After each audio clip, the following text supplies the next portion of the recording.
Welcome to the Holding Hope podcast. My name is Pam Orr, and I am the Executive Director for Fellowship Housing, a nonprofit that empowers single moms. The Holding Hope podcast is a space for courageous single moms to share their journeys. Through their stories, we will explore the life-changing power of hope. Each of these women inspires me, and I know they will inspire you as well. I'm so glad you've decided to listen.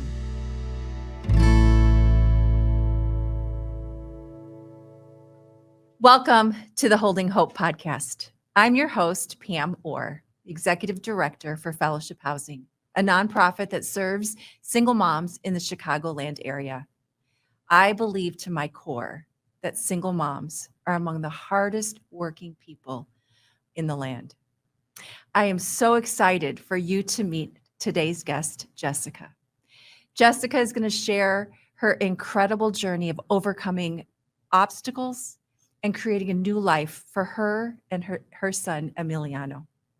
Welcome, Jessica. It's so good to have you on the show. Thank you, Pam. I really appreciate being here. It is very exciting. I'm a little nervous, but I'm very excited to be here. Nervous is fine. We're just going to have a nice conversation together, and your story, I know, will really speak to our listeners. Okay, so up on the screen here, we've got a picture of you and Emiliano. He was about, 10? Yeah, he looks so little. He's taller than me now. Yeah, that's crazy. They do that, right? They grow. Yeah. Yeah, so he's about 13 now. So when we were getting ready to start the interview, you were telling me about Emiliano's reaction to you coming today. Tell me a little bit about what he thought about you coming to do the podcast today. So before I was leaving, he was, start doing his homework. And I said, okay, Emiliano, I'll be right back. I'm going to go meet with the authorities, because that's what he called Fellowship Housing. I remember that, yes. The authorities. The authorities. And he knew right away. And he's like, Mom, don't you dare call me your sunshine in front of everyone. And I said, Emiliano, this is all about you. And he's like, no, it's not. Don't you dare say my name. Just say my son. And here you said on the podcast right off the bat. Right off the bat. Talking about your sunshine. Well, Yes. That's wonderful. Mm-hmm. Well, if you don't mind, I'd love to just take us back. And if you could just tell me a little bit about what life was like when Emiliano was little, before Fellowship Housing ever came into the picture. So I was originally born and raised in Rockford. Mm-hmm. Then I decided to pursue my nursing career, and I came to Hoffman Estates. Ironically, I'm still here. And then I met his father. We ended up moving to Blue Island. Then Emiliano was born. We were there for a few years. Things weren't really working out. There was a lot of difficulties, per se. He had a specific lifestyle change that I, being the person I am, I was fully supportive of, and who he identified as, and who and what he wanted to do. However, I felt that the relationship was just not working out, and not what it used to be. So initially the plan was just to let's split up, let's go our separate ways. I first, right off the bat, he did not want to, and he said, let's try. And I said, fine, then let's move back to Hoffman, which is the center point for his family and mine. We tried it out for a few years, but it's still it was not working out. There was a lot of emotional and mental abuse, for lack of a better word. He denies all of it. And actually, for probably 5 years, a lot of his friends used to say that I was just the worst person in the world. And then when the truth came out, they realized Jessica was right. I feel so sorry for her. She's, stronger, and all credit to her. And I mean, I'm not one to sit here and throw someone under the bus. And especially because not everyone knew the situation and what happens behind closed doors. But when we split, it was actually somewhat amicable. However, we still lived together. We had our lease hadn't expired. I don't even know if that's the word. Is that a word? Expired? Yeah, that's close enough. Okay. So it was a week before, and I had already started, seeing someone else, because we had been separated for quite some time. Because it was starting to get hard. He goes back and forth saying that, I used him for his money, or I was living and mooching off of him. And that was never the case. After I had Emiliano, I finished nursing school. Emiliano was an emergency C-section, and I went back to school to finish nursing school, not even, 30 days after. And I had to do my psych rotation. So that was a little scary because I wasn't going to push it back another year. So I finished that. I did stay home with him for a year, which I do thank his father for that. Mm-hmm. However, I never wanted him to feel that, all the responsibility was on him. And from a Hispanic background, I think a lot of it goes that you're expected as a man to be the sole provider, to, do everything for your family and for your kids. Mm-hmm. But the communication, even till this day, wasn't there. Until with this day, we still struggle with it. And we were having a lot of financial issues. And when we finally decided to split, he was staying in one bedroom, I was staying in another. And the week before I was going to leave and move in with one of my friends, he decided to go through my book bag and found one of my old cell phones. And he told Emiliano to give, if he knew my password, which he did. I don't even know how or why. He was so little. And he went through all my messages and read everything, and it was absolutely horrid. What could have been somewhat amicable was not. All my stuff, everything was either in the garbage or in our garage on the floor. It was horrible breakup. There was name calling. There was everything under the sun. I moved in with my friend in her basement, and I went through this horrible depression for quite some time, to the point where, police had to get involved because of how bad it got. Can you take me back to before you moved out? Can you tell us a little bit more about just what the mental and emotional toll that was, not only on you, but also on Emiliano? Emiliano, obviously, like every kid, he wants his parents to be together. He wants them to always be together. And I tried, because this is what I learned from my parents, that you try your best not to argue in front of the kids. You try to do the best. Emiliano at first didn't even notice too much. Mm-hmm. Aside from, I think the biggest thing was when, he started preschool, I did everything, until this day, do everything in my power for him.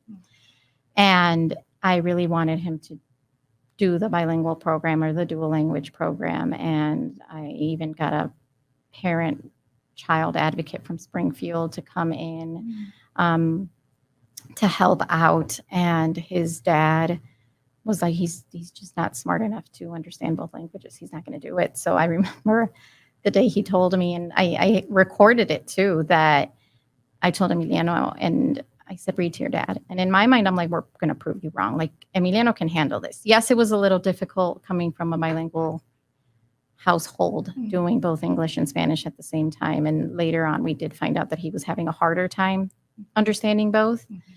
But he sat there and he read his little book to him. And he noticed that he really didn't say anything, but like Emiliano and I would spend a lot of time together because his dad was either out with friends, either drinking or at times working, or just distant. Yeah.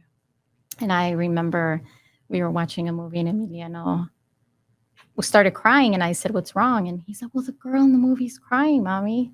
Girls aren't supposed to cry. Oh.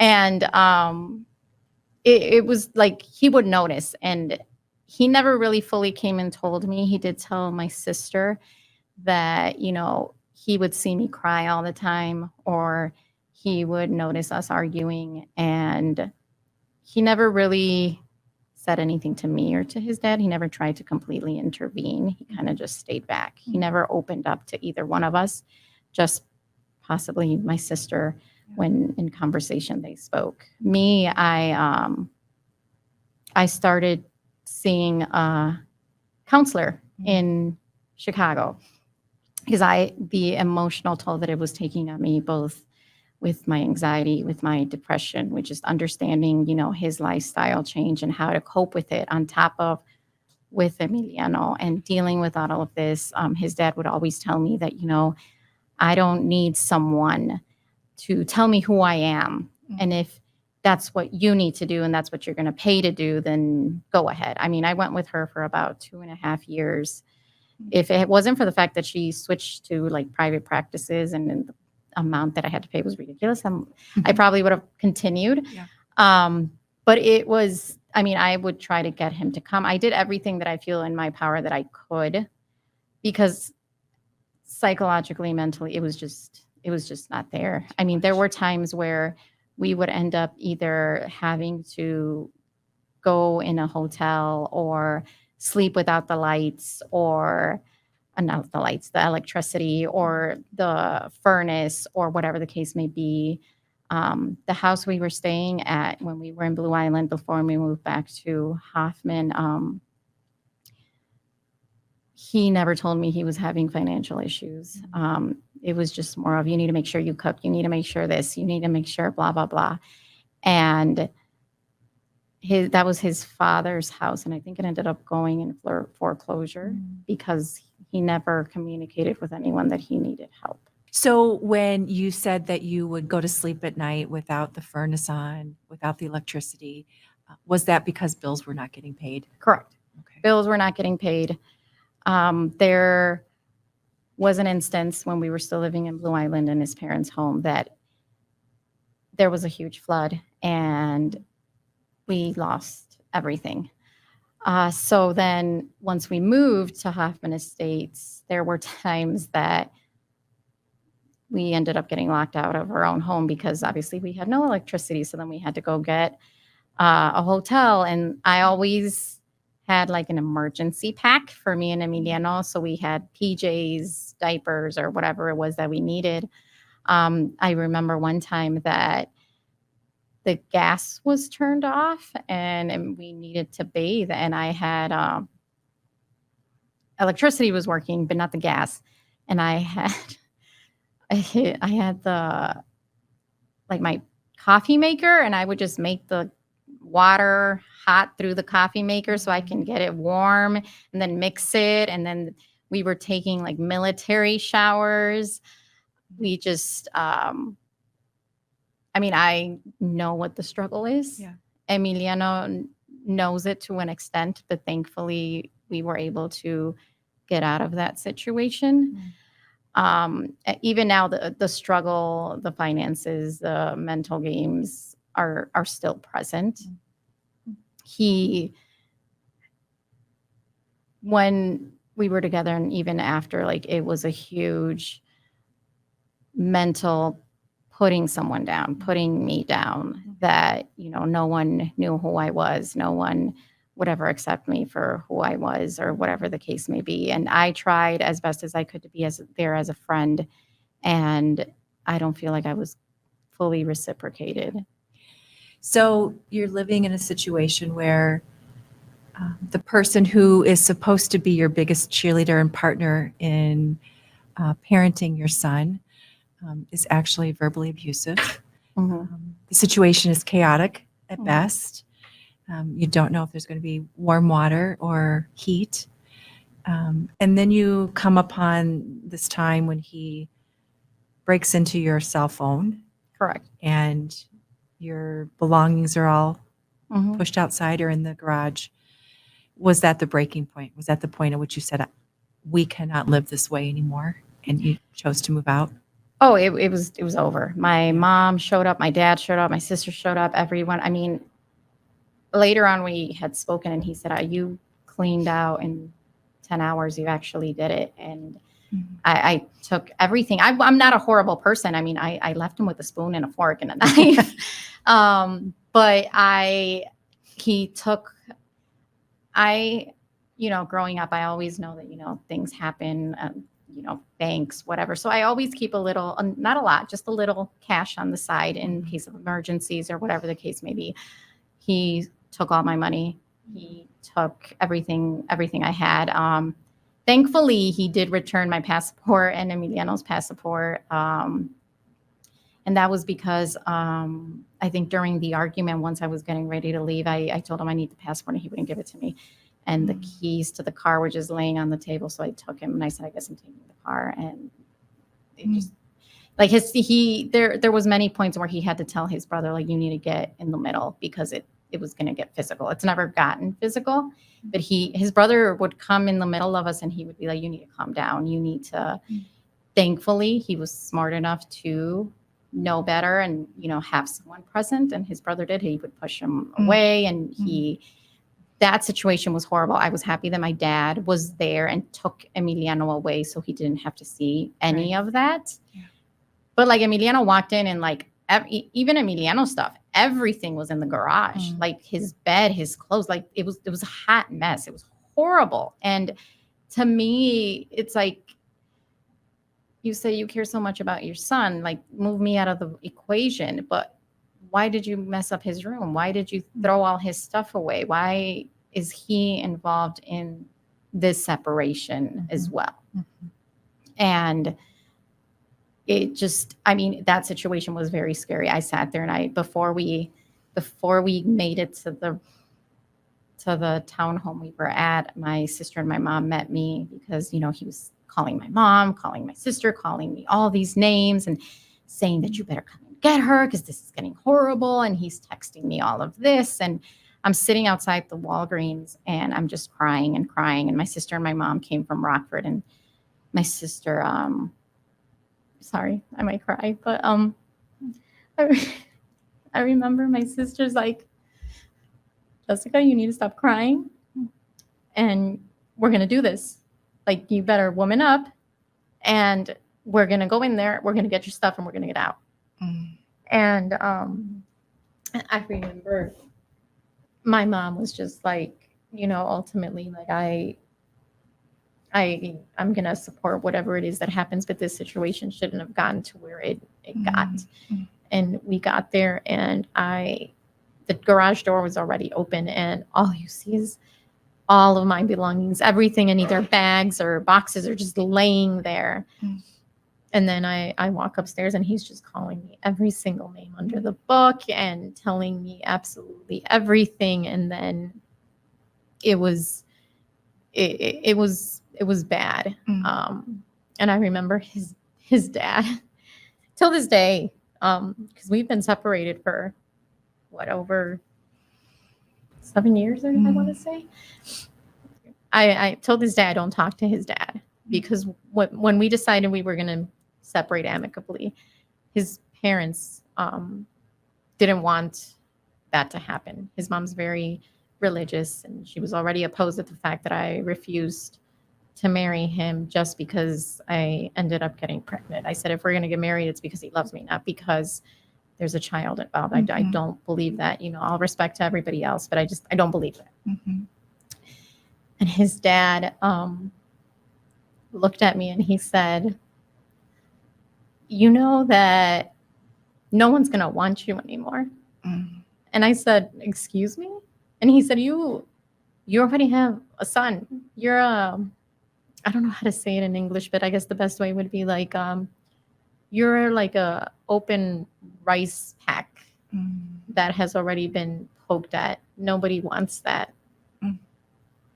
And my jaw just dropped and I couldn't believe that he said that. And till this day, I refuse to talk to him. I don't talk to him. Yeah. We try to be as amicable as we can. His mom and I had a fallout a little bit after we split. But we're okay now. But I've seen his dad. We don't talk at all. We don't anything. And it's sad because we had a really good relationship before that. But it was very, very hard when the final separation took place. It was, I was sitting there in tears and trying to figure out, what do I keep? What do I not keep? And then he would keep on coming here. And I remember one time I was grabbing, I don't even know what. And he looked at me. He said, look at me. Look at me. He's like, I said, look at me. And I said, what do you want? And then he just started saying all this profanity to me. And then he walked away. So you were experiencing verbal abuse not only from Emiliano's father, but also from his grandfather. Yes. Too much. Yeah, It was too much. It was very overwhelming because, and I mean, I don't want to say I understand, but I get the background of the machismo from a very traditional Mexican family. I saw it with his dad and his mom, and what was expected from her and what is not. And her saving grace was God. God gave her strength to put an end to what they went through. And I commend her for that. They're still together, but obviously now she's stronger in the sense that she doesn't allow anything to happen to her that used to. My goodness. So if all of this isn't enough, you moved in with your sister, right? Is that No, it was one of my coworkers. It was one of your coworkers. Which I didn't even know her that much. I barely knew her. And she just opened her home. She opened her home. What an angel. I called her at 5:30 in the morning when she knew I wanted to move in. She knew we had been talking about it for a while. And I called her at 5:30 and I said, I know we talked about me moving in on Friday. I think it was a Monday or Tuesday, Labor Day, Memorial Day. It was one of those days. And I said, I'm moving in now. I'm on my way. And she said, okay, is everything okay? I said, I'll tell you, when I'm there. And we had been talking about this, that when we finally started moving stuff there, you can tell that she cleaned her whole basement because you could smell the ammonia. And she said, when you called me, I told both my brothers, get up. She's on her way. Get everything out of here. Wow. But I moved into her basement. That's amazing hospitality. Wow. I know. So how long after you moved out, you made the courageous choice to get you and Emiliano to safety. It wasn't long after that you had some very serious medical issues that came up for both you and Emiliano, right? Can you tell us a little bit about that?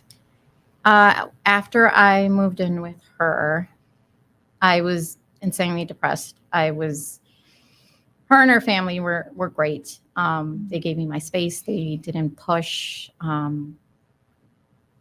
But the day I finally felt, I want to say it was maybe 40, 50 days after I moved in, this day I decided, I said, you know what, let me start finally putting stuff away. It's been sitting in boxes. It's all over the floor. That day when I decided to make the change, it was 3:00 in the morning. I wouldn't stop vomiting. And I called her and I told her I need to go. Can you come? And she tried to pick me up, and I was lucid enough to tell her, no, you're going to drop me. So her eldest brother came and carried me into the car. Her little brother took care of Emiliano. And we went to the doctor's office I worked at. She said, go to the ICC. We went to the ICC, which is the immediate care. And they couldn't figure it out. They're like, we need to do a direct admit to the hospital. We went in there and they initially thought I had a brain tumor. It turned out the next day that it was a stroke, a full-blown stroke, that if it wasn't for her, it would have been undiagnosed. The doctor that admitted me into the hospital was going to let me go that same day. And he said, this is postural vertigo. And I was very loose. It was horrible. Vomit, bile, it was horrible. And she said, no, I have vertigo. This isn't vertigo. I know. And this I do remember. He said, would it make you feel better if I order a CT scan? And she said, yes. Do it. And sure enough, they found the blockage in my brain. And they said that the neurosurgeon showed up the next morning saying that we have to send you in for an MRI because we're not sure what it is. We think it might, we want to be transparent. We think it might be a brain tumor. And I'm like, at the time I was only 30 years old. Right. I'm like, excuse me? Mm. And then later on she came and she said, no, it was a stroke. Mm. So then they put me on the proper medication. Hector found out. I don't remember how. Hector is Emiliano's father. Correct. Okay. Sorry. No, I that's just okay. realized I didn't say his name. Sorry. Yeah. He found out and he was extremely worried from what he told us. Because Emiliano, my mom and my dad met me in the hospital. My mom stayed with me in the hospital and my dad took Emiliano back with them to Rockford, which is where they're from. Hector was so upset and said, I need to be there with my son. Drove all the way to Rockford and my parents were like, well, legally, that's his dad. Like, we have to give him back. Yeah. So he came back and then not even a few hours later, once he came back to our old apartment complex, Emiliano calls me and Hector calls me and Emiliano's just in tears and he said, I want to go with my grandma. I want to go with my mom. And my mom went and picked him up and Hector, from what I remember, I believe he was crying. I'm not sure if it was because Emiliano didn't want to be with him or something else. Excuse me. But my mom went and picked him up, brought him to the hospital. Emiliano and I were watching cartoons for a few hours. And then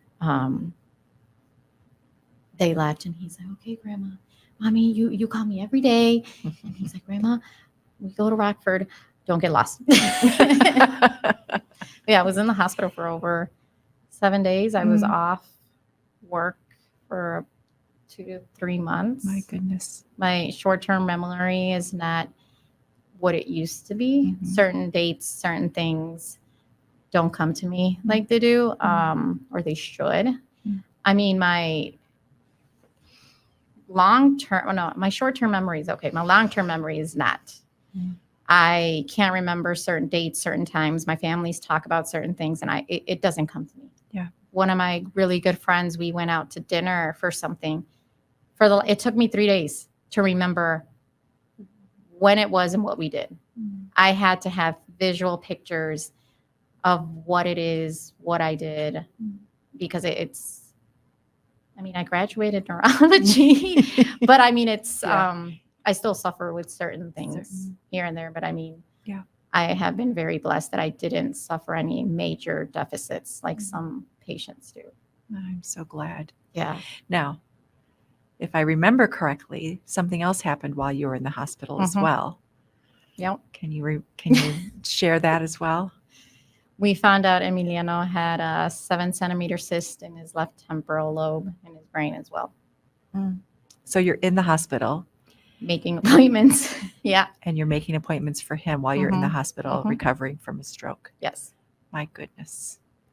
I said it earlier, and maybe this is the theme of this podcast for you, but it's just too much. Yeah. It's just too much. In the midst of all of this, how did you stay grounded? How did you survive? Honestly, I have no idea. I feel like a lot of it was thankfully, I'm very blessed that I have a lot of family support. My sister, my youngest sister, who happens to be Emiliano's godmother, we hadn't talked for a year over something probably dumb that probably siblings argue about. But she was working third shift. And I don't know if my mom or my dad called her and they wanted to make sure that someone was always staying with me while I was in the hospital. And she drove from work to the hospital at 4:00 in the morning to come and stay with me.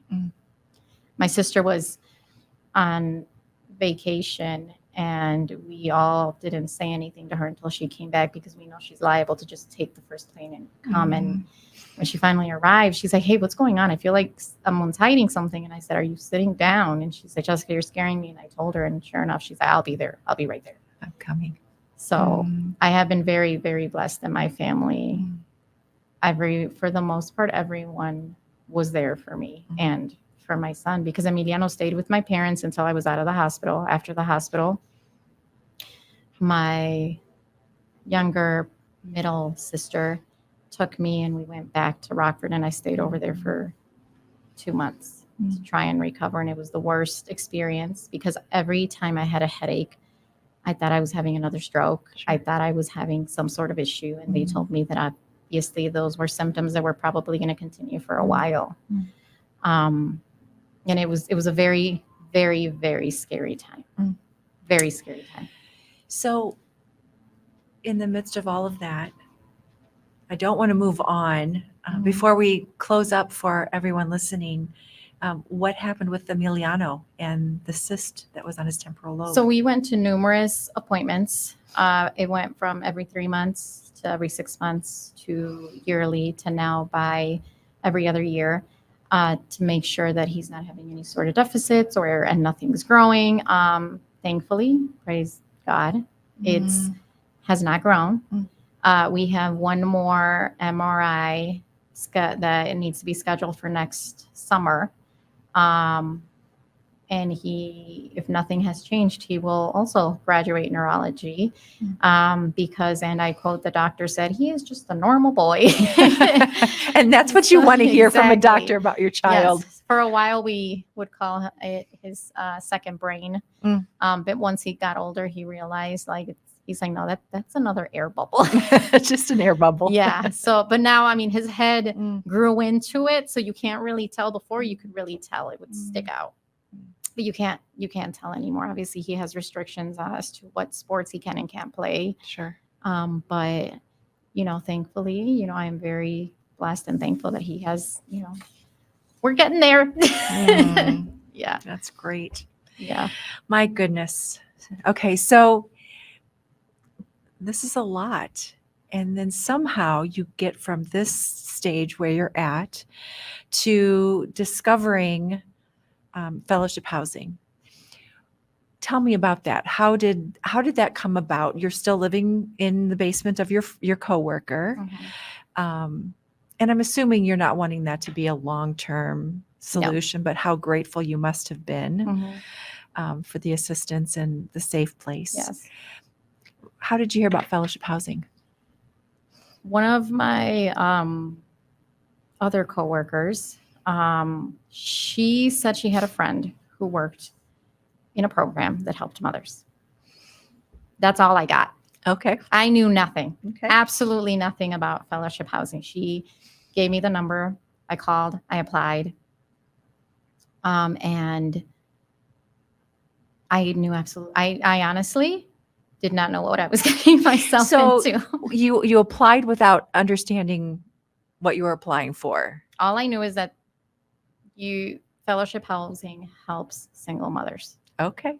And I needed and wanted assistance. I couldn't legally move anywhere, go back with my family because we were in the process of fighting for child custody. And I did have an order. I don't remember if I had an order of protection or not, but I know there was a lot of legalities there. Sure. And she said, just call. And I said, well, did you go through it? And she's like, no, my kids are all grown. I wouldn't have qualified. And plus I'm moving somewhere. She left town and went somewhere else. She left the state, I think.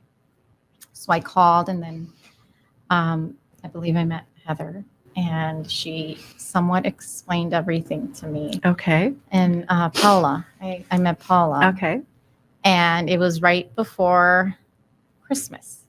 Okay. And they started explaining a little bit about it. And I still kind of really didn't know what I was getting myself into. And they're like, okay, we need XYZ. I gave them everything I needed. And then the last interview when they told me if I would be able to get accepted to the program, they told me and I just started crying. And then what made it even better was she said, how would you like it if Emiliano actually stayed in the school district he's in right now? And I just almost fell off my chair. I said, you're kidding me. Not only did I get into the program, but he's going to stay with the current friends that he had, which was so, to me, life-changing. And it was such a huge help because we were already starting over in a new house. Like, I feel so bad because I look at the picture of his first day of school for, I don't know if it was second or third grade. And you can just tell that he wasn't happy. Obviously, his parents were not together. We're living in a basement. And just to find out that we're still going to stay in the district was amazing. It's a piece of stability. Yes. In the middle of what was chaotic for you Absolutely. guys. Absolutely. Because where I moved, I had to drive 20 minutes to take him to school. Mm. So it was great. Wonderful. Yeah. So I'm just curious as you began to understand what the 2 years of fellowship housing would require of you and what it would look like. What was your first impression? I was in disbelief that someone would be so willing to help. And there was actually kindness, because when they told me, about the apartment and what was expected, and, I don't want to say rules, but I guess the rules. Well, your son did refer to us as the authorities. So yes, because we had to double check with the authorities all the time. And it seemed very hard at first, and I wasn't sure if I was going to be able to keep up, because at the same time, I believe I was only with the program for a few months and COVID hit. So a lot of my financial assistance was gone. Right. It was so hard. And then you have to try and balance, getting food, getting, everything, getting situated, mortgage, everything. I mean, I did a lot of food pantries. I did a lot of, food vouchers. And I remember my advocate, she said it very proudly that during that time where my hours were cut, she's like, I still never went over the budget. Well done. So just to be clear, were you an LPN at that time? Yes. You were working in the hospitals, first responder. Yeah. You were on the front lines with COVID happening, and that's crazy. And so you moved into a very intensive program that did provide assistance, but also required a good amount from you.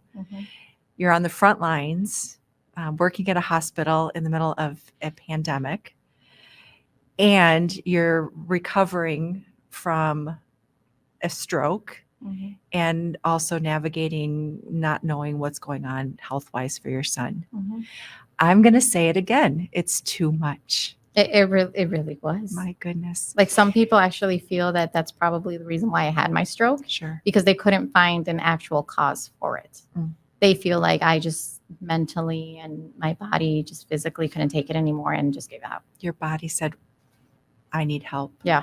Speaking of help, one of the things you talked about when you graduated from fellowship housing, all of our graduates give a speech. So you gave a speech at your graduation. You talked about learning to accept help.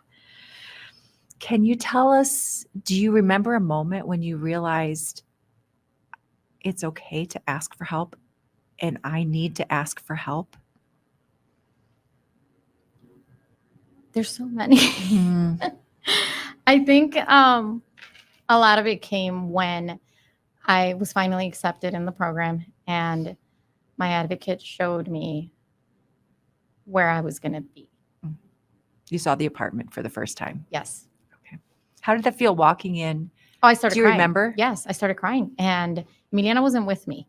So it was just my mom and myself and my advocate, and I just started crying because, for starters, it was, I think, the first building fellowship housing had acquired or updated. It was newly remodeled. Yes. Yep. So I'm like walking in and I'm like, oh my gosh, this is like the 5 Seasons. This is like amazing. Like, I get it looked like a walk-in closet, even though it wasn't, but I could fit in there. I'm little, I could fit in there. And to be clear, this were you in one of the 1-bedroom? Or did you have a 2-bedroom? I did have a 2-bedroom. So it was a 2-bedroom, but a 2-bedroom, fairly tiny apartment, but the 5 Seasons. Yes. I love that. Absolutely. It was beautiful. And it was, I mean, it helped ease Emiliano's attachments and fear, because the one thing I didn't say or forgot to mention was when we separated, Hector was dating someone, and I remember I picked up Emiliano after school and he was crying and crying. And the supervisor for the after school care said, "We don't know what's wrong. He's just crying." And I looked at Emiliano and I said, "What is wrong?" He said, "I thought you were going to forget about me." I said, "Emiliano, I would never forget about you. Might be a little late, but never going to forget about you."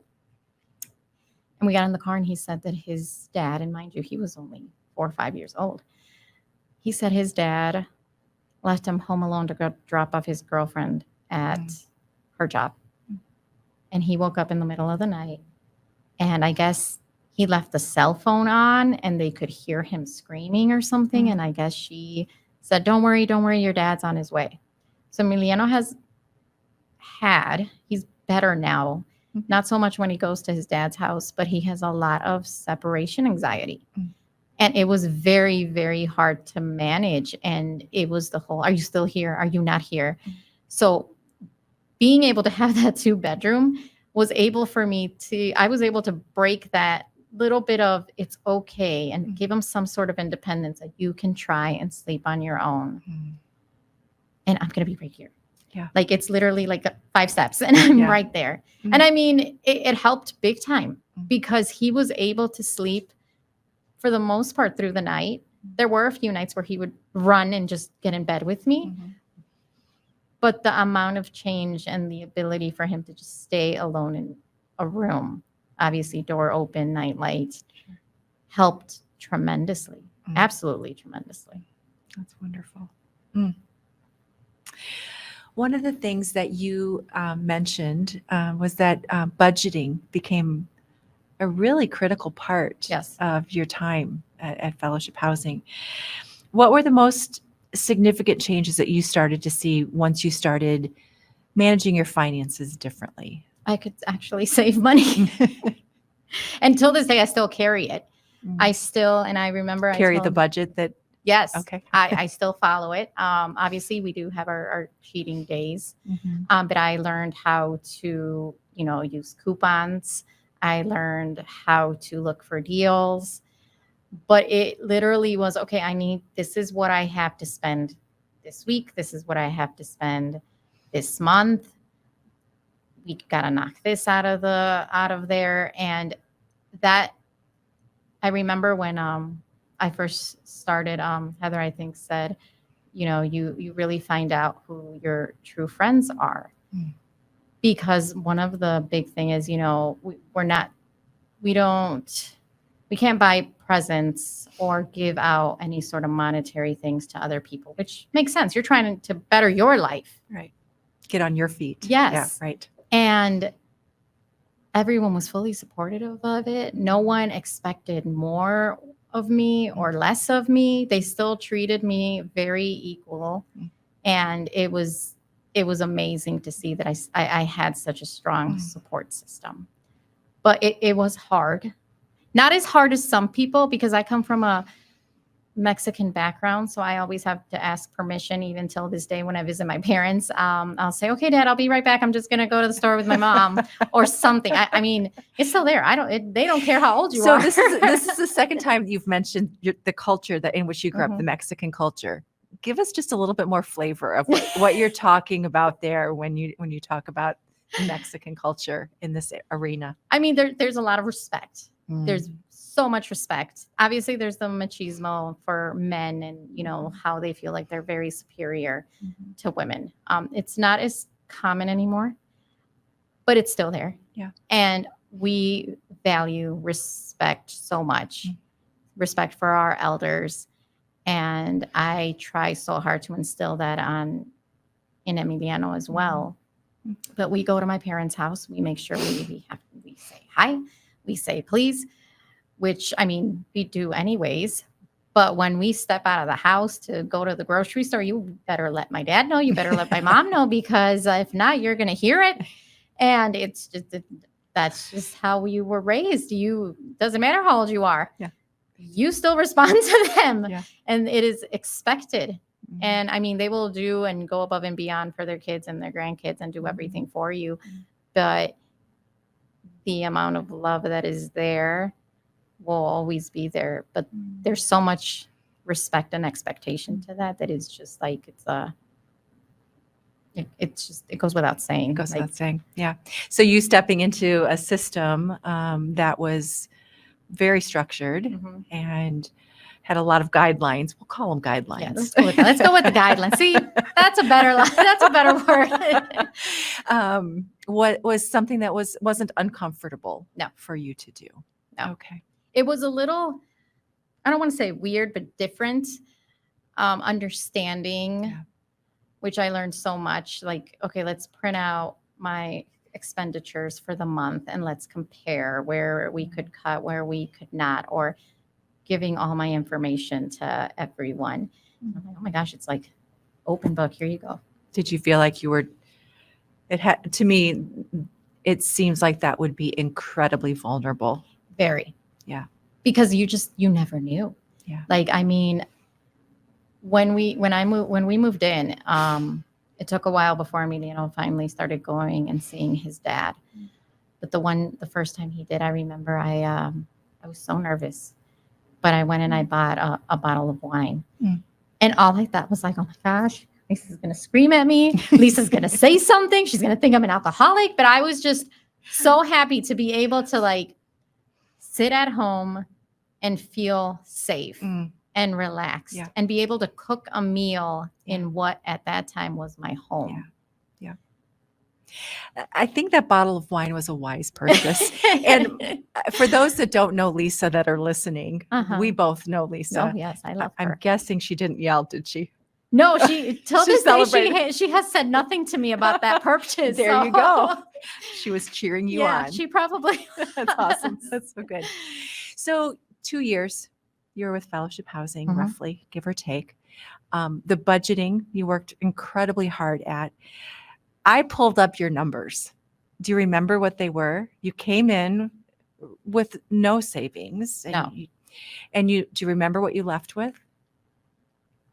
You accumulated over $25,000 in savings. I thought so, yes. Yes, which is incredible. The debt. Do you remember how much debt you unburdened yourself of? You came in with about, I think it was $47,000, which I'm sure was an accumulation from Hector. And, there was a lot. Yes, there was a lot going on there. You left, I believe, with $2,000 of debt. Does that sound right? Or did you get it down to zero? I had no debt. You got it down to zero. I had no debt when we left. And I mean, thanks to Fellowship, I was able to actually put a down payment on a home. That's the debt I have now. Yeah, that's good debt. Yes. I left with no debt. Thank God, because it's a struggle and it's hard. And with COVID, I feel like that taught me so much, because I mean, there were times where I was only working once or twice a week, and then I ended up with COVID, so that was 2 weeks I couldn't see my son, and no source of income coming in, because at the time they weren't paying for leave, right? So I had no source of income. I mean, thankfully my mom would come and she would care for Emiliano at Hector's house, and she would drop something off, and she'd be like, you better go stand over there. Or friends, I would have friends from work, and they would be like, you stay right there, I'm going to drop this off here at the bottom of the stairs. It was such an uncertain time. It was. But it was horrible, but it helped me manage my money, my finances, and rearrange and prioritize the best that we could. And it allowed, the biggest thing aside from all of that was, it showed me how to tell my son no. I could actually tell him, no, we're not going to McDonald's. No, we're not getting this toy or this, because it did get to a point where I didn't know how to, I don't want to say entertain him, but it was like, okay, let's try not to think about what is happening in the background, and let's do this instead. That the restrictions of, no, we're not going to the movies, or we're not going to whatever it is, it helped me ease that. And it wasn't as hard as I thought it would be. That's great. That's great. Yeah. So at the end of 2 years, you have this amazing transformation in your finances. You purchased a beautiful home, which I've been in. We Yes. came and did a blessing, and it You was did. beautiful. Thank you. It's a beautiful home. Such transformation in that area of your life. But the thing that always amazes me with all of the hard work that you put in during those 2 years is the transformation that takes place internally. Yes. Can you tell me, before we wrap this up, I would love for you to share what was that transformation like for you? And if you could share just a little bit more, what was that transformation like for Emiliano? It emotionally made me feel like gave me that opportunity or that feeling that I am enough and I can do it on my own. My mom used to tell me that all the time, that she never wanted us to depend on, a man or a significant other. You need to make sure that you're okay. And, with fellowship housing, with continue counseling, I was able to say, I am enough. I am okay. I can do this. And it's okay to ask for help. Like, there are actually good people out there. Yes, the world right now is not ideal, but it's okay. And I can actually smile and, in a sense, have confidence within myself and what I'm doing and how I'm doing it, and know that I am doing what is good for myself and for my son. And Emiliano, just the fact that now he has his own room and he's okay with the fact that his parents are no longer together, but we're civil, especially in front of him. We have our disagreements, but we do not, I make it a very strict point, we do not talk about or discuss anything in front of Emiliano or use him as a middle man. You can tell the happiness, the amount of happiness. Like, when he came in, when we moved in, I remember I recorded, he's like, "Oh my gosh, Mom, we have a couch and we have a TV." And when he's, "I have my own room and look at this bed." Because we had one bed and I gave it to him. Of course you did. Yes, That's I gave what it to him. moms do. So it was the amount of smiles and the amount of confidence and the positivity is amazing. And it's something that I will forever cherish. Forever. In your graduation speech, you said, "I found myself." That's pretty powerful. I did. I was very lost. And I think a lot of it resonated in the sense that I had someone telling me that I needed someone to tell me who I was. Hurt. Because it's just, okay, I have so many thoughts going on in my head. Who doesn't, with the situation I was having? Just help me decipher it in the best way possible. And I did. I found out who I was. And I'm a good mom. And I feel like I'm doing a good job with it. I mean, I've gotten praises and I'm like, "Are you sure?" And they're like, you're doing a really good job." And I did. I found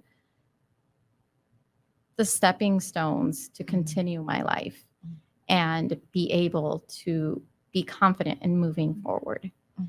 And I'm so grateful in so many ways that I could never repay you or the donors or anyone for this amazing, life-changing experience. Well, I have said this many, many times. We simply provide the space. You do all the hard work. And I will say it again, I believe to my core, that single moms are some of the most incredibly hardworking people on the planet. So thank you for sharing your story. In closing, I have one final question for you. I'm hoping that there are single moms listening who may resonate with your story. What would you say to them? I would truly say that don't ever feel like you're not enough. And that it's okay to ask and accept help. I feel like, especially from a personal standpoint, at times you feel like you're not enough or you need to depend on someone else. But it's okay to ask and accept help. it's not being less or taking the easy road out. That's not what it is you are doing what is best for you and for your child or for your children. And it's okay. It is okay. That is such a beautiful holding the tension of saying you are enough and you need a community. Yes. You can ask for help. Jessica, thank you so much for Thank you, coming Pam. and sitting and sharing your story today. I have no doubt that it will be a blessing to those who are listening. Thank you. Thank you so much. Well, thank you for tuning in to the Holding Hope podcast. If you enjoyed our conversation today, would you consider joining our community of followers who find joy in elevating the stories of incredible single moms? If you know of a single mom, she may be a family member, a neighbor, or even an acquaintance at church or your child's school. Would you reach out to her? You may be the only one reaching out in a hard time to offer hope. And would you introduce her to Fellowship Housing? And finally, if you'd like to learn more about Fellowship Housing, you can find us at fhcmoms.org on Instagram, LinkedIn, or Facebook. Thank you again for tuning in and have a great day.